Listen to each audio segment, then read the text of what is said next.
Pegasus जासूसी case की आज़ादाना तहकीकात की मांग करने वाली अर्जियों पर सुप्रीम कोर्ट आज फैसला सुनाते हुए कहा कि इस मामले में मरकजी सरकार का स्टैंड साफ नहीं है, इसलिए एसआईटी तश्कील देकर मामले की जांच होगी। इस कमेटी को 8 हफ्तों में अपनी जांच रिपोर्ट सुप्रीम कोर्ट के सुपुर्द करना होगा। एसआईटी की इस टीम की सदारत सुप्रीम कोर्ट के साबिक जज करेंगे। Cyber security forensic expert, IT और दीगर तकनीकी माहिरीन को इस कमेटी में शामिल किया गया है। फैसला सुनाते हुए चीफ जस्टिस ने कहा कि राजदारी हकूक़ को अक़लियत और आईनी तकाज़ों की कसौटी पर पूरा उतरना चाहिए, इसके बगैर ऐसी चीज़ों की इजाज़त नहीं दी जा सकती।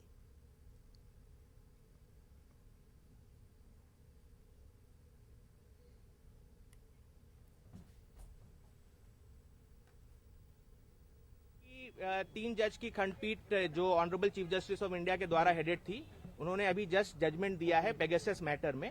जैसे आप लोगों को मालूम है कि कुछ रिट पिटीशन दायर की गई थी, जो एक पब्लिक इंटरेस्ट लिटिगेशन भी थी कुछ, और कुछ जो लोग इम्पैक्टेड थे जिनका खुद का फोन या सॉफ्टवेयर हैक हुआ था पेगासस, वो भी आए थे कोर्ट के सामने।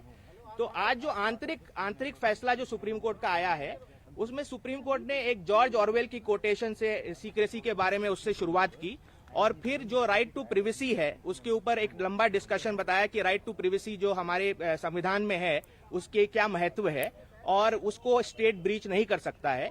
उसके बाद उन्होंने डिटेल में एक जर्नलिस्ट का right to function without interference, journalist का सोर्स रिवील नहीं होना चाहिए, इन एस्पेक्ट्स पे भी डिस्कशन है। फिर फाइनली उन्होंने यूनियन ऑफ इंडिया की जो एफिडेविट थी, जिसमें यूनियन ऑफ इंडिया ने एक लिमिटेड एफिडेविट दी थी जिसमें कहा था कि हम कुछ ज्यादा डिस्क्लोज नहीं कर सकते हैं, उसको रिजेक्ट किया। वो कहा कि वो सफिशिएंट नहीं है, हम एक्सेप्ट नहीं कर सकते हैं। जो पिटिशनर्स कोर्ट के सामने थे उनको पहली दृष्टि से उनके केस को उन्होंने मानने पाया और इसलिए उन्होंने कमेटी अपॉइंट की है। कमेटी जो है वो रिटायर्ड सुप्रीम कोर्ट जज ऑनरेबल जस्टिस रविंद्रन के थ्रू हेडेड होगी और उसके जो बाकी मेंबर्स हैं वो जो मैं नोट कर पाया जब जजमेंट पास हो रहा था, वो आलोक जोशी, संदीप ओबराय और 3 टेक्निकल मेंबर्स में Naveen Kumar Chaudhary, mister Prabhakaram and mister Ashwini Gupta होंगे। और कोर्ट ने 8 हफ्ते के बाद मैटर फिर लिस्ट किया है। इस दौरान कमेटी अपना काम करेगी। बांडीपुरा के मुतादिद इलाकों में